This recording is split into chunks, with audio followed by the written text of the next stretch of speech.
Bonjour et bienvenue chez Jafy. Aujourd'hui, nous allons voir comment se servir du module devis et facture. Sur le menu latéral de gauche, on clique sur devis. On arrive donc sur la liste des devis où on peut filtrer, rechercher par client, chantier. On vient cliquer sur nouveau devis. On commence par venir rechercher un client s'il existe ou cliquer sur nouveau client et créer la fiche. Donc là, j'ai des clients existants. On doit lier le devis à un chantier, c'est une obligation sur la nouvelle réforme de la facturation électronique. Donc soit on crée un nouveau chantier, soit on recherche un chantier existant. Une fois qu'on arrive sur la page de création de devis, on voit sur la partie haute tous les boutons d'action qui vont nous permettre de finaliser, prévisualiser. On commence toujours par un titre qui est affiché par défaut. Titre, comme sur toutes les autres lignes du devis, nous pouvons soit utiliser le clavier, soit utiliser le micro.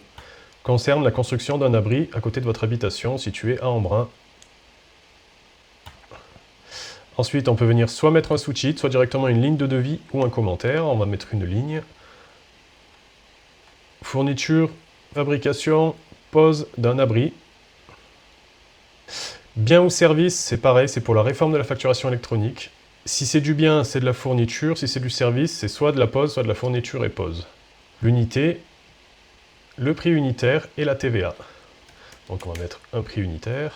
On enregistre en bas à droite. En bas du devis, on peut gérer les acomptes. Le logiciel est programmé pour avoir un acompte, une situation d'avancement et un solde, mais on peut en ajouter, en supprimer, modifier les pourcentages, si on veut ajouter un deuxième avancement, à 50%. On peut appliquer une remise globale au devis, ainsi que des retenues de garantie qui rentreront sur la facture de solde. Nous pouvons aussi gérer des modèles de devis. Donc, une fois qu'un devis est effectué, si vous cliquez sur « Enregistrer modèle », il va s'enregistrer. Et sur un nouveau devis, on peut cliquer sur « Importer modèle », sélectionner son modèle, importer et écraser, et cela va créer le devis comme sur le modèle. Dans l'onglet « Bibliothèque », on pourra gérer les modèles de devis que l'on vient de voir, et aussi des articles qui concernent des lignes de devis. Donc il suffit de remplir une description d'une ligne, et quand on sera sur le devis, en tapant le nom court sur une ligne, il apparaîtra. On peut ensuite prévisualiser le devis en cliquant sur ce bouton. Donc ça nous récapitule les lignes du devis, les totaux, les TVA, les conditions de règlement et les conditions générales de vente. Il faut ensuite cliquer sur finaliser le devis. Ensuite, on peut envoyer le devis. Si vous avez rempli le mail dans la fiche client, il va s'envoyer automatiquement au client et ça activera la signature électronique en ligne.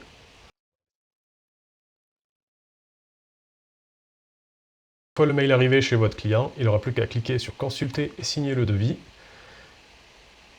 Et en cliquant sur le bouton signer, il lui suffira de mettre son nom, de signer avec la souris ou la main s'il est sur téléphone. C'est bon, le devis est signé. En revenant sur votre page de devis, vous pouvez voir le document signé. Sur cette partie, nous allons voir comment activer le mode garage et les différences que cela va apporter sur l'interface. Il faut donc se rendre sur mon compte, mon entreprise, et nous avons le bouton passer en mode garage. Nous avons donc des nouveaux onglets qui apparaissent, l'onglet véhicule et planning atelier. On notera que l'onglet chantier a disparu. Sur l'interface, nous pouvons créer, ajouter des véhicules. Sur le planning atelier, nous pouvons gérer le planning de réparation. Exemple, hop, vidange. Il suffit de taper le numéro de plaque d'immatriculation pour le lier, enregistrer. Cela va aussi apporter des modifications au niveau des devis, car maintenant on le lie à un véhicule. La particularité du mode garage, c'est que sur un devis, nous pouvons gérer une fiche atelier, un ordre de réparation. L'ordre de réparation qui doit être imprimé sert à faire le tour du véhicule avant travaux avec le client. Une fois rempli et signé, il suffit de le déposer et il est sauvegardé avec succès. Et on peut maintenant procéder à la facturation. En cliquant sur le bouton « Facturer », vous pouvez facturer les acomptes ou les situations prédéfinies. On va faire un acompte de 10%. On voit donc la page d'acompte. On peut prévisualiser l'acompte qui va récapituler les 10%. Si nous sommes d'accord, on peut finaliser la facture. La finalisation est irréversible car ça va attribuer un numéro officiel et à partir de là, on ne peut plus le modifier. S'il y a une erreur sur une facture qui est finalisée, il faudra obligatoirement faire un avoir qui peut être partiel ou total. On peut également envoyer la facture par mail ou directement télécharger le PDF pour lui envoyer. Une fois qu'elle est payée, on vient marquer comme payé. Ensuite, en cliquant ici sur le document lié, nous pouvons revenir sur le devis initial. Utilisez l'agent IA pour faire la facture de solde. Créez-moi la facture de solde. L'agent IA va reconnaître la page où vous êtes actuellement. Si vous êtes sur le devis numéro 3, il fera le solde du devis numéro 3.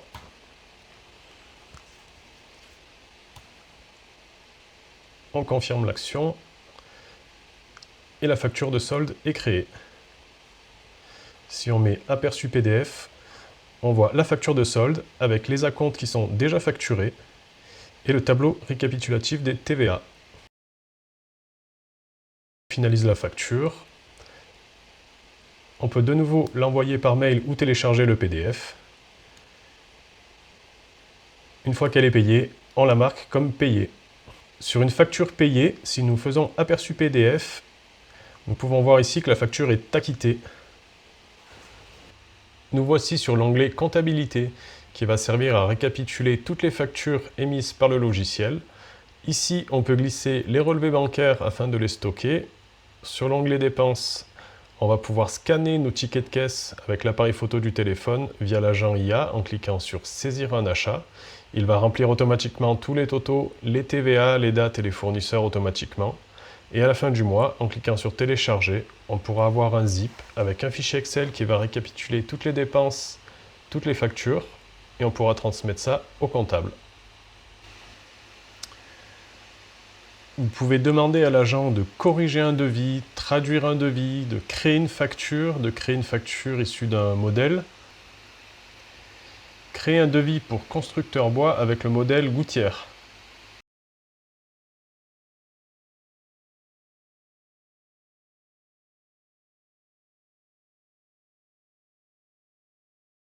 Nous allons maintenant voir l'accès expert comptable. C'est un accès spécifique qui permet à un expert comptable de se rendre disponible pour une entreprise afin de récupérer toutes les informations, facturation, ticket d'achat, relevé de banque. Une fois le compte créé et les informations remplies, il suffit de cliquer sur « Rendre visible »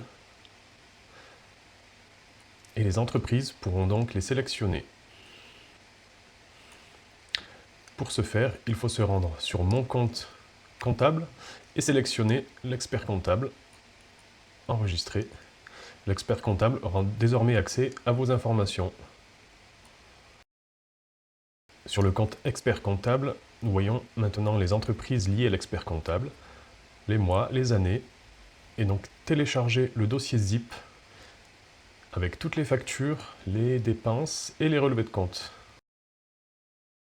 Il y aura un journal comptable avec les factures et les achats classés en hors taxes, les TVA et les TTC, ainsi que toutes les preuves en pièces jointes, les factures, les tickets d'achat et les relevés bancaires. Pour démarrer votre version d'essai de 15 jours, allez sur le site jafi.fr.